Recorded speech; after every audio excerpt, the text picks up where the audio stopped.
ce qui est très important, c'est que département par département, et c'est ce qui se passe, parce que ça je le sais des contacts que j'ai avec mes collègues et avec les recteurs, et vous aviez les 2 recteurs de la région qui étaient là, c'est que la liaison maire, directeur d'école, service de l'enseignement, sous-préfet, elle se fait de façon extrêmement précise, site par site, parce qu'on est dans des configurations différentes.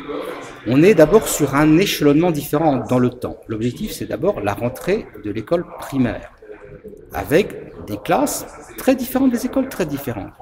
Et c'est au cas par cas. Les maires ont des questions très justes qu'il faut regarder. Il y a des réponses qui sont aussi apportées. Vous avez un protocole qui est un document peut-être un peu lourd et qui est un document qui a été validé par le cabinet Veritas. Donc c'est un document qui présente un intérêt réel et pour lequel d'ailleurs les recteurs ont indiqué que l'on aura un document plus court, un digest de 2-3 pages qui serait adressé aux maires. Et ce qui est essentiel, c'est que d'ici à la semaine prochaine, site par site, les conversations, les échanges se poursuivent de façon opérationnelle. Et ça, c'est le cas. Voilà. Donc, ensuite, on aura les collèges à partir du 18 mai. Donc, il y a un lien naturellement entre les recteurs, les préfets, les présidents de conseil départemental. Moi, j'ai vu il y a 2 jours le président du conseil de Haute-Garonne avec le recteur. On en a parlé.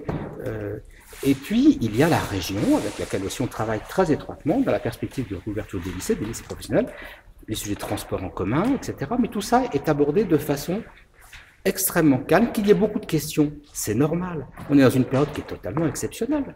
C'est normal. Vous savez, la machine France, pendant 2 mois, elle a été confinée. Donc ça veut dire elle a été confinée, mais elle ne s'est pas arrêtée.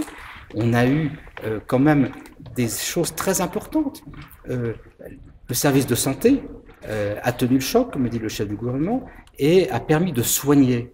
Les gens se sont confinés, ils ont respecté le confinement, ce qui a évité je ne sais combien de milliers de morts. Et nous avons été livrés dans tous les magasins, dans tous les marchés, alors qu'on disait, regardez, on ne va pas être livré, il y aura de la pénurie. Il n'y a pas eu de pénurie. Donc la machine France, elle a été confinée, mais elle ne s'est pas arrêtée. Aujourd'hui, il faut reprendre le rythme des activités. Tout ça, c'est naturellement en attente des décisions du gouvernement. Nous nous préparons pour que tout ça remonte progressivement en puissance. Et on va y arriver.